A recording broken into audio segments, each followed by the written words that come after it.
এখন মুসলমানদেরকে বুঝাতে হবে তো, মুসলমানরা বিগড়ে গেছে, মুসলমানরা টিএমসি কে ভোট দিবে না বলছে, আমাদের নতুন পার্টির দিকে দলে দলে যোগদান করছে, যেখানে যাচ্ছে হাজার হাজার মানুষ মিটিং এ অ্যাটেন্ড করছে। এরা আতঙ্কে এখন ওখানে হেমন্ত সোরেন তো মমতা ব্যানার্জির ছোট ভাই, কাজে ছোট ভাইকে তার প্রশাসনকে যা বলবে সেরকম রিপোর্ট তৈরি করে এখন মুসলিমদের কাছে মাসিয়া সাজতে হবে। এতদিন 11-14 বছর মিথ্যাচার করে এসছে, একই লাইনে খেলছে, খেলতে দিন না। দাদা, আপনার দলের কর্মীরা বলছে আপনি এবার মুখ্যমন্ত্রীর বিরুদ্ধেই ভোটে দাঁড়াবেন, আপনি কি বলছেন?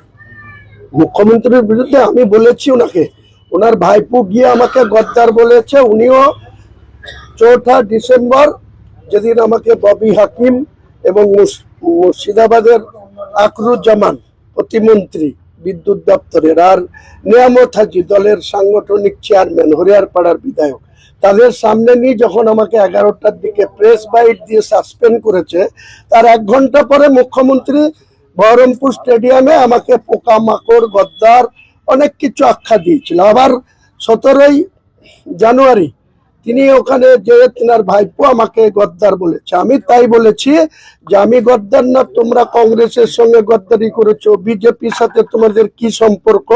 তোমাদের হিম্মত থাকলে বেলডাঙ্গার রেজিনগর 70 রেজিনগরে আমি কন্টেস্ট করব, 71 বেলডাঙ্গাতেও করব।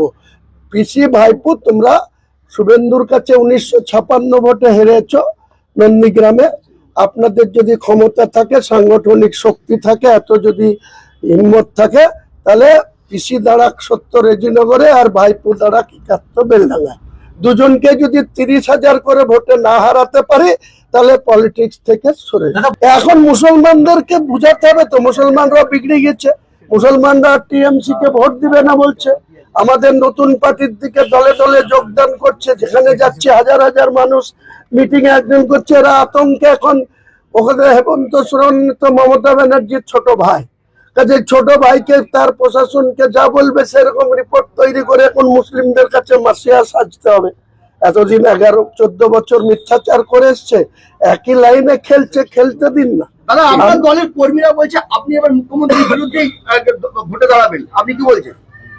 মুখ্যমন্ত্রীর বিরুদ্ধে আমি বলেছি ওনাকে, ওনার ভাইপো গিয়ে আমাকে গদ্দার বলেছে। উনিও 4 ডিসেম্বর যেদিন আমাকে ববি হাকিম এবং মুর্শিদাবাদের আকরুজ্জামান প্রতিমন্ত্রী বিদ্যুৎ দপ্তরের আর নিয়ামত হাজি দলের সাংগঠনিক চেয়ারম্যান হরিয়ারপাড়ার বিধায়ক, তাদের সামনে নিয়ে যখন আমাকে 11টার দিকে প্রেস বাইট দিয়ে সাসপেন্ড করেছে, তার 1 ঘন্টা পরে মুখ্যমন্ত্রী বহরমপুর স্টেডিয়ামে আমাকে পোকামাকড় গদ্দার অনেক কিছু আখ্যা দিয়েছিল। আবার 17ই জানুয়ারি তিনি ওখানে যে তিনার ভাইপো আমাকে গদ্দার বলেছে। আমি তাই বলেছি যে আমি গদ্দার না, তোমরা কংগ্রেসের সঙ্গে গদ্দারি করেছো, বিজেপির সাথে তোমাদের কি সম্পর্ক?